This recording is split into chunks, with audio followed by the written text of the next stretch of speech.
And I actually got alt tab. If someone messaged me, yeah. Oh my god, pause your game, please. All right, I'll pause and then you count down your elapsed time and I'll catch up, or I'll hit unpause when you catch up to me. Didn't miss anything in the meanwhile though. There's a wow. We also see that the eagle horn is on brood mother. So as much as I've been touting the success of Joe's farm, All right, we hold on. see like basically identical item sets on brood mother. Tabbing back in. Elapsed time 45, 31, 32, 33, 34. You good? Okay, I'm gonna catch up with you a little bit.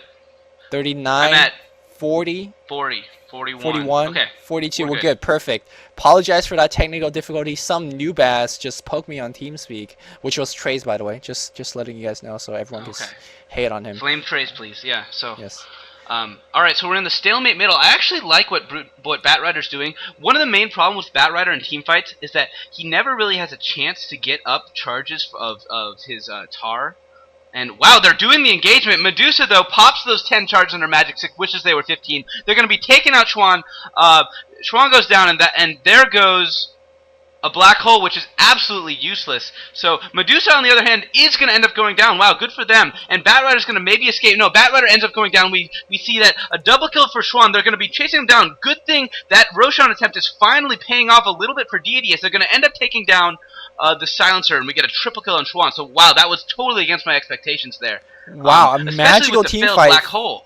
Yeah, magical team fight for Scourge. How did that even happen? I don't know what happened, but how did that Dusa go down? That is like, was that like a perfect, Nevermore ult right on top of her? What exactly happened there? Did you manage to catch it? You know what? I gotta give a lot of credit.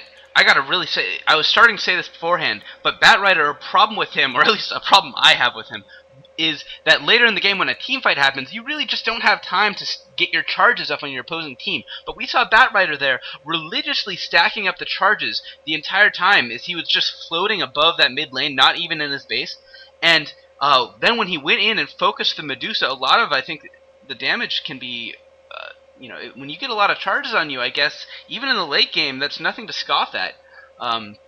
And Medusa just went down, thanks to that Batrider. So I think that was a really good job, really well played by the Batrider in particular. And they were somehow able to win this team encounter without an Enigma ulti. I mean, Enigma started his ulti and canceled it because he was just hitting nothing.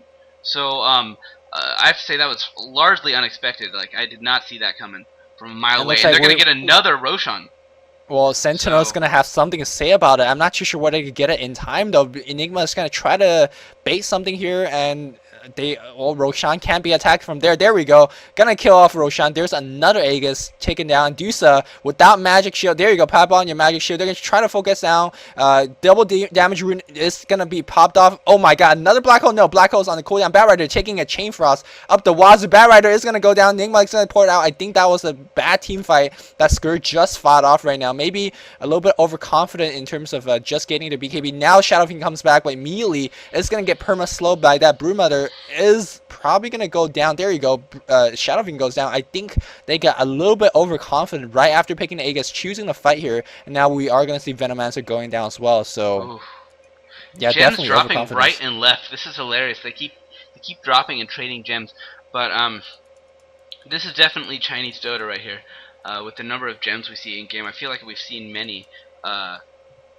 Actually, I'm going to take a quick check at the gem. The one thing that we haven't talked about in a while is, actually, we do have one gem on the other side. One thing we haven't talked about in a while was the ward situation.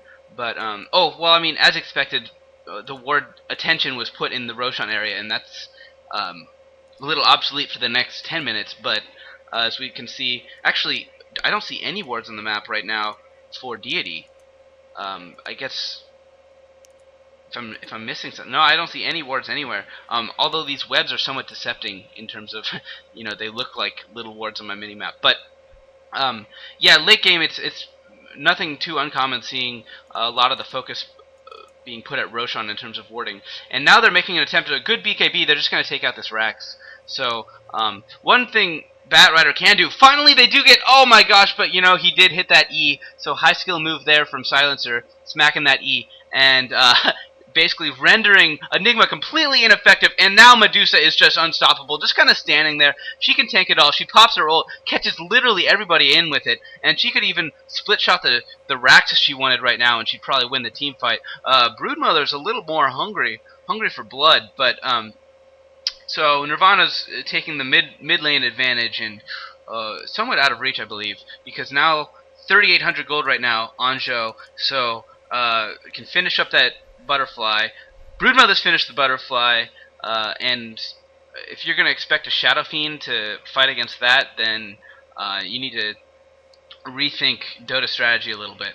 But yeah, and if you look at Sven, he's severely underfarmed. I just, they did have a glimmer of hope for a second there, but Nirvana kind of is nailing some of the final nails into the coffin of Deity. This is game 2, recall, so if Deity is in a must-win situation here, this was actually an uncommon, or I guess people didn't really expect Deity to go super far. They did add to their star power a lot. They've always kind of been overshadowed by other top Chinese teams, in the past couple months, but they picked up Long DD just like fairly recently, and really that kind of added to their star power enough to get them a lot more attention. And they were successful definitely in this tournament, performed much better than most people had anticipated. So good job getting to this point, but they're gonna have to do a lot more than what they've shown so far to stay alive. So and Deity has had I believe, in my opinion, a little bit of an easier road to get here than Nirvana. They've had to go through a lot of definitely. Yeah, so like maybe the structure of the tournament. I know there was some complaints about the structure of WDC, and the fact that eHome can be taken out by just being put in that stupid group, just having one loss and still getting taken out of this tournament. So perhaps the structure of the tournament was a little bit suspect, but but still, it was still a good achievement for Deity to make it this far. I'm speaking like they've already lost, but I just can't help but start talking that way. We'll see if my fears are confirmed right now as we're seeing this final push. I'm so with you there as we see Hex finish on the Windrunner. Still too poor to upgrade that Magic Wand, though. That is going to be crucial in the next team fight. But still, Helm of Dominator is going to give him some extra HP back. Not as much as the 15 charge Magic Wand, I want to say. Because that is, 225 HP and 225 MP, which translate into even more effective HP. And you know how Chinese, we like to think math. So, I mean, Dusa is just like missing down the hill, but still owning these Plague Wards. And I think Glyph is still down, never doing whatever he can to delay this fight, but we are going to see Batrider trying his best to jizz all over everything. And like you said, want to begin that team fight with a lot of stacks on that Dusa or maybe the Broodmother. Who do you think they need to focus? Silencer is like being so baller right now behind, dude. He was like, dude, come get me, guys. I'm 3 miles behind. I still could help out my team. And where you at, I actually really like Silencer's item choice. He's just going straight up Dit Booster. He's like, I know my role. I just have to have HP. And so, wow, they've got... Sven goes down in a heartbeat, and that was one of their final hopes. Yeah, they have a BKB Nevermore. Well, what the hell is he going to do, right? So, and Batrider wasn't really able to get enough charges of Sticky Napalm. He did get 3 charges on the Broodmother, helping take him out, but that's not enough when you have Medusa here as well. Although they do catch 2 heroes in this, and they're going to be able to take out Yafets. Yafets goes down, but Medusa is just too powerful. And in this one-on-one battle with the 2 heroes remaining, we do see, wow, Schwan gets an ultra kill. But the critical thing is that Medusa is here, whacking away on the tower. 2 TPs coming in, and remember the ultimate is not on CD yet for Batrider. He's like, oh shit, I thought I had a chance, but he had to back up. And this is absolutely hilarious. Wow, he actually got the kill, treading a little bit too close. But, a great mechanism there from the Venomancer, giving a kill to Schwan. So, wow, Deity is kind of staying in this. I am very impressed with that play right there. Great epic ult there from the Enigma, and I have to say, that was about time. I think that was really, to be honest, off the mistake of, who was the Silencer player? Was that Instance? Yeah. Is that Instance? Yeah, really off the mistake of Instance, because he kind of just turned on his BKB and then walked in and didn't do absolutely anything.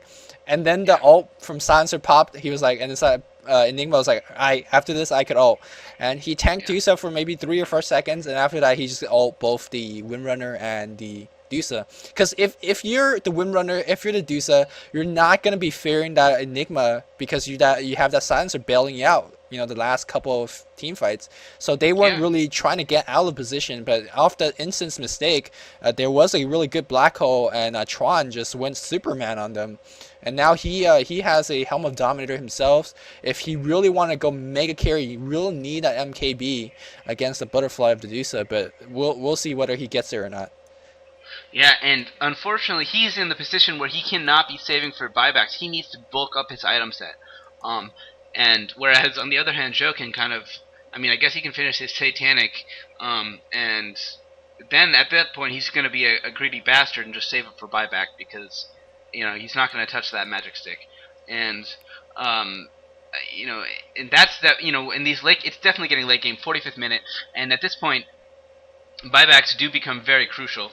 So let's see what kind of gold he can scramble around and get. Unfortunately, mid lane, the half creeps are going to offer very little gold. They're going to end up taking down the Sven again. This is exactly how the last battle started, with Sven going down. Thing is, Schwan was able to get his ulti off, and they are going to be able to take out Banana, and they do take him down, and we got on a mega kill for Schwan. This is very unexpected. I thought this was already too much of a late game for a Nevermore to be such a presence, but he's proven me wrong.